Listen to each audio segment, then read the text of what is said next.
biz Belgiya poytaxti Bryusseldamiz.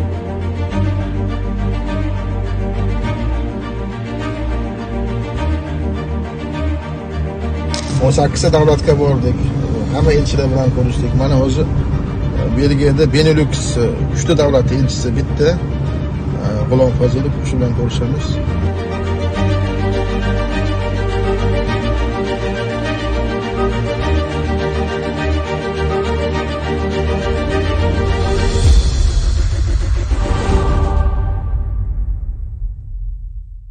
Assalomu alaykum hurmatli do'stlar. Biz Belgiya poytaxti Bryusseldamiz.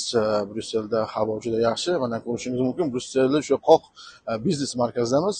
Biz bugun Bryusselda juda ko'p uchrashuvlarni belgilaganmiz. Albatta, Belgiyani, O'zbekistonning Belgiyadagi elchixonasida uchrashuvlarimiz o'tadi va biz o'zimizni turizm, arxeologiya va logistika bo'yicha masalalarimiz bor, shularni hal qilamiz.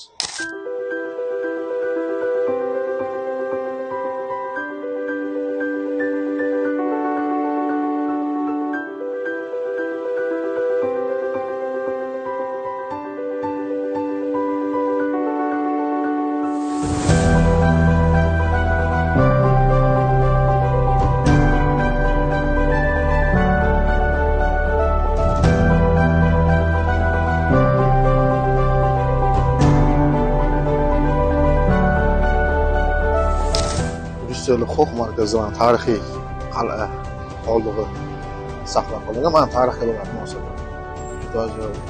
O'sha qadimiy uslub, qadimiy shakl, tarixga bo'lgan munosabat juda yuqori.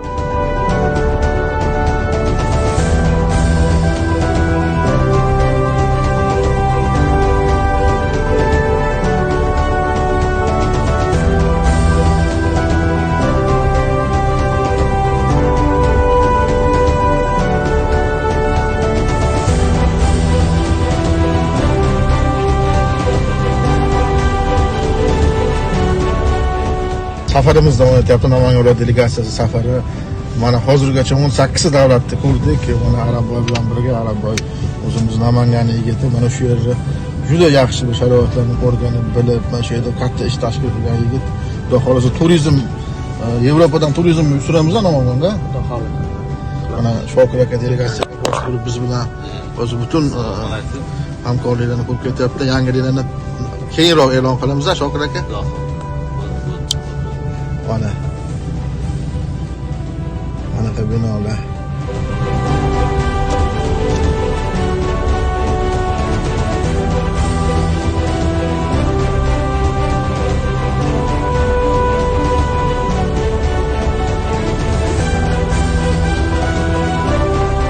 Elchi Kolizeyga borasizmi dedilar.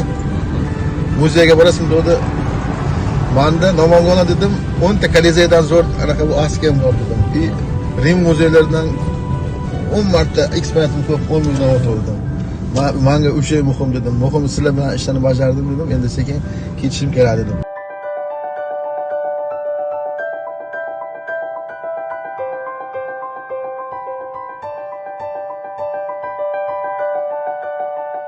O 8 davlatga bordik. Hamma elchilar bilan ko'rishdik. Mana o'zi Belgiyada Benelux 3 ta davlat elchisi bitta. G'ulom Fozilov shu bilan ko'rishamiz. Juda bir ajoyib safarimiz. Namangan delegatsiyasi to'liq tarkibda mana yuramiz. Yana bir jihat mana shu O'zbekiston bo'ylab turizm qo'mitasi umuman barchasi o'sha hududlardan turistik yig'imlar yig'adi. Masalan, Samarqand 50 million, Xorazm 100 million, Toshkent 50 milliard, Namangan bir 20-30 milliard pul turizmga beradi. Men tajribani o'rganyapman. Chet elda turizmlar hammasi o'sha hududlarni o'zini rivojlantirishga sarflanar ekan. Namangandan shu chiqib ketayotgan 10 milliard yo 15 milliard turizmni Namanganni o'zida qoldirsak, Namanganni o'zini mehmonxonalari, Namanganni o'zini turizmlari, Namanganni o'zini madaniy meros obyektlari rivojlanadi. Mana shuni yo'lga qo'yish kerak deb o'ylayman. Mana o'tgan yili ekologiya va iqlim o'zgarishi vaziri Aziz Abduhakimov Namanganga tashrif buyurdilar. Mana shu tashrifda Axsikentga tashrif buyurdilar. Axsikentda o'sha nima masalalar bor? Raqamlashtirish kerak desam, nimaga to'xtab turishdi? 3 milliard pul kerak dedim. 3 milliard so'm beraman dedilar o'sha qo'mitadan, jamg'armalardan maxsus. Biz Turk kompaniyasi, 7 yildiz kompaniyasi bilan uni olimlarimiz bilan o'tirib loyihani ishlab chiqdik. Endi moliyalashtirish masalalariga qarab turibmiz. O'sha mablag' bo'lsa, biz askent to'la 3D variantini uni o'sha 1000 yil oldin qanaqa shahar bo'lgan, o'shani 5-10 minutlik film holatiga tiklab chiqamizda. Bu ham jahon sayyohlari uchun kerakli narsa.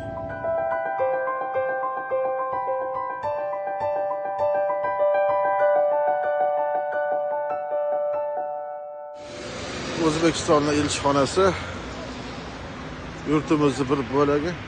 O'zbekistonning Belgiyadagi elchixonasida uchrashuv bo'lib o'tdi. Ishchi tashrif bilan Bryusselda bo'lib turgan Namangan viloyati delegatsiyasini O'zbekistonning Yevropa ittifoqidagi vakolatxonasi rahbari Belgiya, Niderlandiya va Lyuksemburg davlatlaridagi favqulodda va muxtor elchisi G'ayrat Fozilov qabul qildi. Janob elchi Namangan va Benelux davlatlari bilan munosabatlar izchil rivojlanib borayotgani, 2024-yilda viloyat hokimi Shavkatjon Abdurazzoqov boshchiligidagi delegatsiya tashrifida ko'plab samarali kelishuvlarga erishilganini e'tirof etib, turizm, gulchilik va qishloq xo'jaligi sohalari hamkorlikning ustuvor yo'nalishlari ekanini ta'kidlab o'tdi. Anvar Ikrom samimiy qabul uchun minnatdorchilik bildirib, turizm sohasidagi aloqalar har ikki tomon uchun manfaatli ekaniga urg'u berdi. Grand Sherdor Tur kompaniyasi rahbari Shokir Dadaxanov Namangan Yevropa uchun yangi sayyohlik lokatsiyasi ekanligini aytib o'tdi. Uchrashuvda 64-xalqaro gullar festivaliga Benelux davlatlar tur kompaniyalarini taklif etib, infotur tashkil etishga kelishildi. Hurmatli do'stlar, mana shu manzarani sizlarga o'rgatmasam bo'lmaydigan bo'ldi. Mana qarang. Yevropaning o'sha gotik uslubi. Biz O'zbekistonning Belgiya qirolligidagi elchisi, xususan Benelux davlatlaridagi elchisi, O'zbekistonning Yevropa ittifoqidagi vakili, O'zbekistonning NATOdagi doimiy vakili G'ayrat aka Fazilov bilan ko'rishdik. Uchrashuv juda bir samarali, juda bir muvaffaqiyatli o'tdi.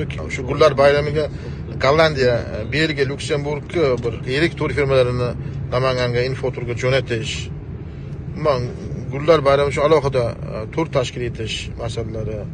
Bundan tashqari mana uchrashuvda Grand Sherdor tur kompaniyasi rahbari Shokir aka Dadaxanov qatnashdilar va elchi bilan muloqotda navbatdagi o'sha rejalar, istiqboldagi rejalar bo'yicha fikrlashib, iyunda shu Green Tech xalqaro ko'rgazmasida Gollandiyada shu Namangan viloyatiga ham alohida o'rin ajratish masalasini o'rtaga tashladilar. Bu elchi tomonidan ma'qullanib, bu rahbarlarga, rasmiylarga bu bo'yicha topshiriq berildi. Mana maqsad mana shu O'zbekistonni rivojlantirish, Namanganni rivojlantirish, jahon Yevropa tajribasini qo'llash biz asosiy maqsadimiz.